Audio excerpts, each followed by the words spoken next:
the average age of death with COVID is, according to official national statistics? It's 82 years and 3 months. The average age of death normally, 81 years. Do you understand that we, because old people are dying? Do you see this graph? The last time we had this much death was 2008. That's the British Medical Journal. No, I came here to speak to this man, not your security. You have failed me. Thank you. Okay. I've been a Labour voter my entire life. You have failed to be the opposition. You have failed to ask whether lockdown was functioning. Just behind. Can we just Do you understand? Shall we go on in? Thousands of people have died because you have failed to do. The Labour Party is in a complete crisis, and the situation is getting more alarming every day. We see council members rushing from one group to another, and the party seems to be disintegrating before our eyes. You may think you know everything about Labour's problems, but believe me, this is just the tip of the iceberg. I have information that will amaze you to the core, but let's not get ahead of ourselves yet. How did things get to this point? And what is Starmer doing in response to this? Apparently, he is more preoccupied with his Twitter account than with the actual organization of the party's work.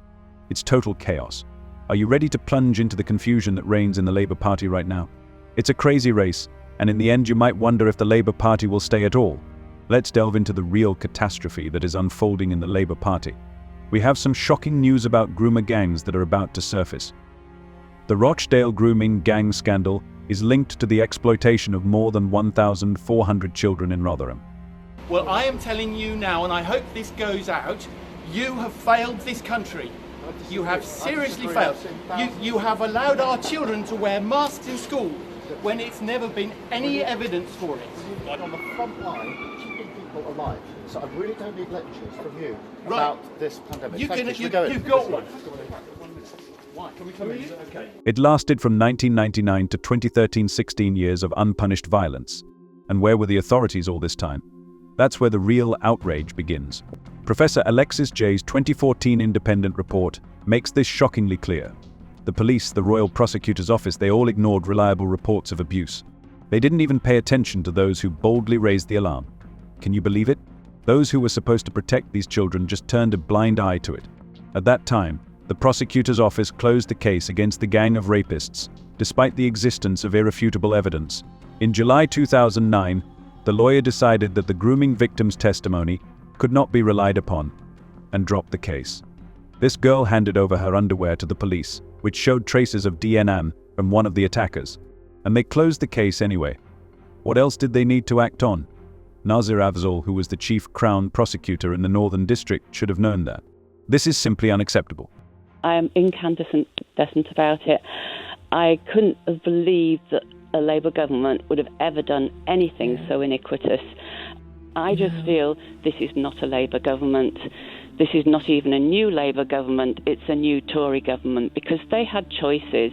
They could have done something to raise more money, for example. They could have put the bank levy back on the banks, which the Tories took off. They had all sorts of choices. Why clobber pensioners?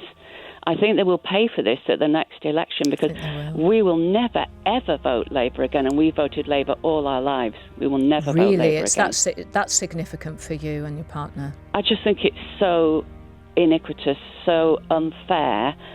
You know, I really can't believe that a Labour government have done this. They turned themselves into the new nasty party, or the even nastier party, because even the Tories didn't do this. At that time, it was loudly stated in Western England that there were many serious shortcomings in the actions of the prosecutor's office. They simply ignored the reliable reports and testimonies of the victims. It's a complete mess and a disgrace.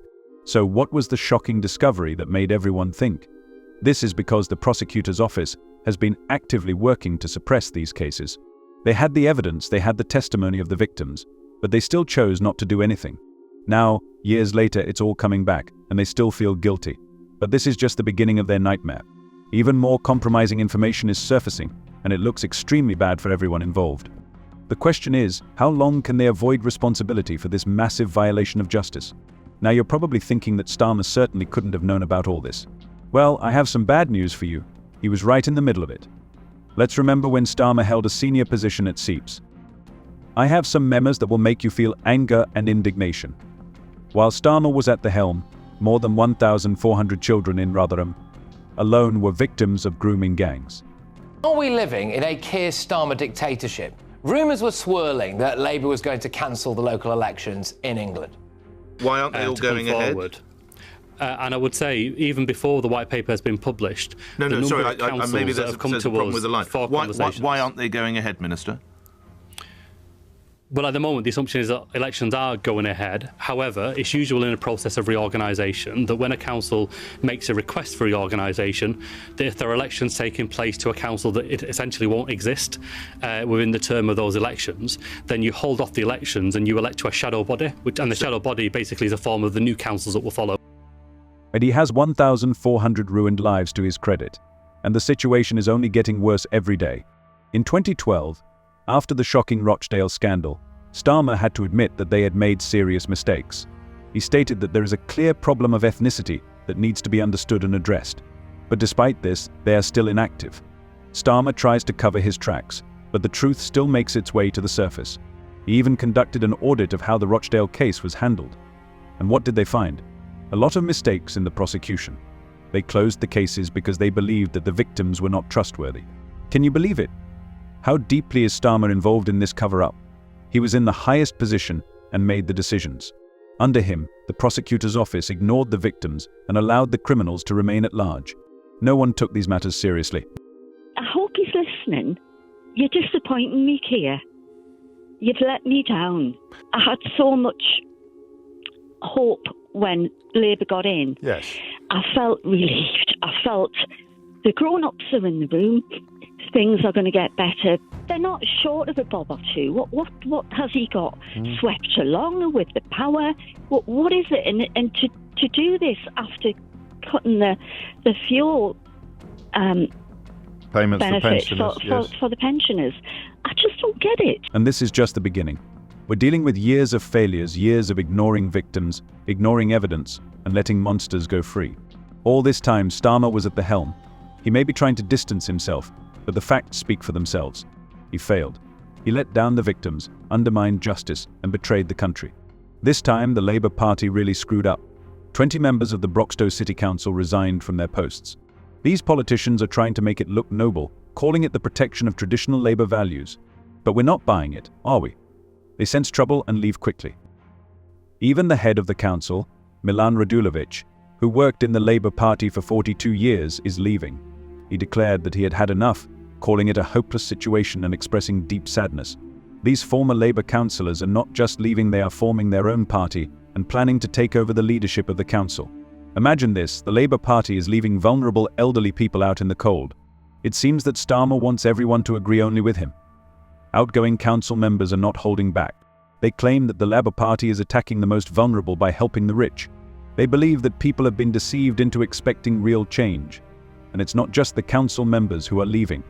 I don't think anyone thought the first 100 days of this Labour government would be so chaotic.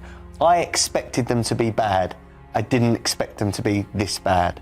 Now, I speak to people out and about, and it's very much now, it's us and them. These were meant to be for the working man, for the working woman, but they're getting freebies, they're getting use of an £18 million penthouse, they're getting free clothes, free glasses. You know, Lord Ali is like an ATM machine, they can just go and withdraw money. This is embarrassing, and I don't think Labour are going to get rid of this label now. So why are they so insistent on leaving the party? Let's find out what they're really saying. Milan Radulovic, the leader of the council, openly stated that he was in a desperate situation. When a man who has remained loyal to the party for so long utters such words, it sounds like an alarming signal the situation is really critical. We are not talking about minor differences here, but about what the Labour Party really stands for. These advisors claim that the Starmer-led Labour Party is attacking the most vulnerable, protecting the rich and powerful. This is a serious accusation coming from within the party, and it cannot go unnoticed. They believe that the Labour Party has forgotten about its roots and what it was created for. And that's where the fun begins. Do you remember that shocking groomer gang scandal we were talking about? Perhaps Starmer played a role in the hush-up of this case.